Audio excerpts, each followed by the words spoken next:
کس کا خاتمہ ایمان پر ہوگا اور کس کا نہیں ہوگا اس کی کوئی گارنٹی نہیں۔ آپ کو حیرت ہوگی، رسول اللہ کے دور میں جن لوگوں نے کلمہ پڑھا، اسلام کی ترقی کو دیکھ کے جو دیہاتی لوگوں نے کلمہ پڑھا، جب حضور نے پردہ فرمایا تو وہ دیہاتی لوگ مرتد ہو گئے، کلمے سے پھر گئے۔ سوچو حضور کو دیکھ کر جنہوں نے کلمہ پڑھا تھا، جب ان میں سے بعض لوگ جو دیہاتی تھے ان کے ایمان جو ہے وہ چھین لیے گئے، ہم کہاں؟ یہ ان کا ذکر نہیں کر رہا ہوں جو سچے اصحاب ہیں، صحابہ کی بات نہیں، جنہوں نے اسلام کی ترقی کو دیکھ کر کے ساتھ ہو گئے تھے، ان کی آنکھیں بند ہو گئی، ان کی نظروں کے سامنے پردے آ گئے، اور وہ یہ بک بک کرنے لگے کہ اگر یہ رسول ہوتے تو معاذ اللہ ان کا انتقال کیوں ہوتا؟ تو صحابہ نے یہی بتایا یہ رسول ہیں اسی لیے ان کا انتقال ہو، اس لیے کہ ایک ہی ذات کو موت نہیں ہے اور وہ ذات اللہ کی ذات۔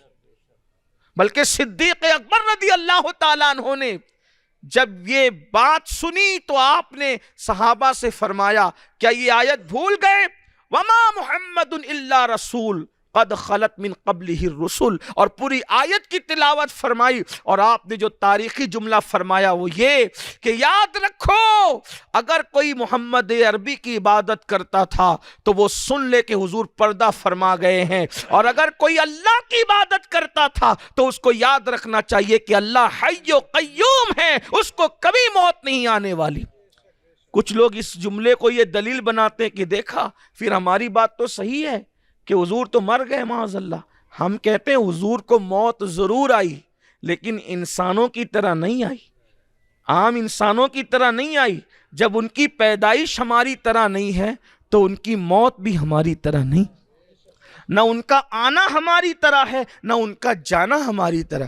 جب وہ آتے ہیں تو اسے عیدوں کی عید قرار دیا جاتا ہے، اور جب وہ جاتے ہیں تو ان کا جانا بھی امت کے لیے ایک بہت بڑی چیز ہے۔ اللہ اکبر۔ تو یاد رکھنا حضور علیہ السلام کے بارے میں ہم اہل سنت کا عقیدہ یہ ہے کہ حضور علیہ السلام نے پردہ فرمایا، ان کو موت آئی، ہمارا عقیدہ ہے، لیکن ہمارا یہ عقیدہ ہے کہ موت آنے کے بعد وہ مر کر مٹی میں نہیں مل گئے، بلکہ موت آنے کے بعد صرف ایک لمحے کے لیے انہیں موت آئی، پھر اللہ نے انہیں ہمیشہ کے لیے زندہ کر دیا۔ میرے امام اس کی ترجمانی یوں کرتے ہیں، انبیاء کو بھی اجل آنی ہے مگر ایسی کہ فقط آنی ہے، پھر وہی موت کے بعد ان کی حیات مثل سابق وہی جسمانی ہے، اس کی ازواج کو جائز ہے نکاح، اس کا ترکہ بٹے جو فانی ہے، تو زندہ ہے واللہ، تو زندہ ہے واللہ، میرے چشم عالم سے چھپ جانے والے۔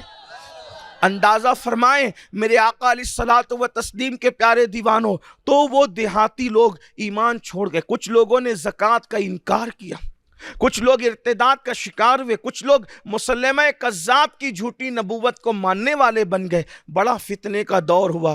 تو اس سے پتہ چلتا ہے ایمان پر خاتمہ کس کا ہوگا اس کی کوئی گارنٹی نہیں ہے سوائے ان کے جن کی ضمانت اللہ و رسول نے عطا فرمائی۔ حضور کے سارے صحابہ جنتی، اور صحابی کی تعریف یہی ہے کہ جو ایمان کی حالت میں حضور کو دیکھے اور ایمان ہی کی حالت میں دنیا سے چلا جائے وہ صحابی ہیں، اور جو ایسا ہے وہ یقینی جنتی ہے۔ بلکہ ہم سنی تو یہ کہتے ہیں جیسے جنت کا ہونا یقینی ہے ویسے ہر صحابی کا جنتی ہونا یقینی ہے۔ کیوں؟ اس لیے کہ جس قرآن نے جنت کا کو بتایا وہی قرآن کہتا ہے وَكُلًّا وَعَدَ اللَّهُ الْحُسْنَى، کہ اللہ نے ان سب کے ساتھ حسنہ یعنی جنت کا وعدہ کر لیا ہے۔ میرے امام کہتے ہیں جس مسلمان نے دیکھا انہیں ایک نظر، اس نظر کی بصارت پہ لاکھوں سلام۔ تو ایمان پر خاتمہ بڑی چیز۔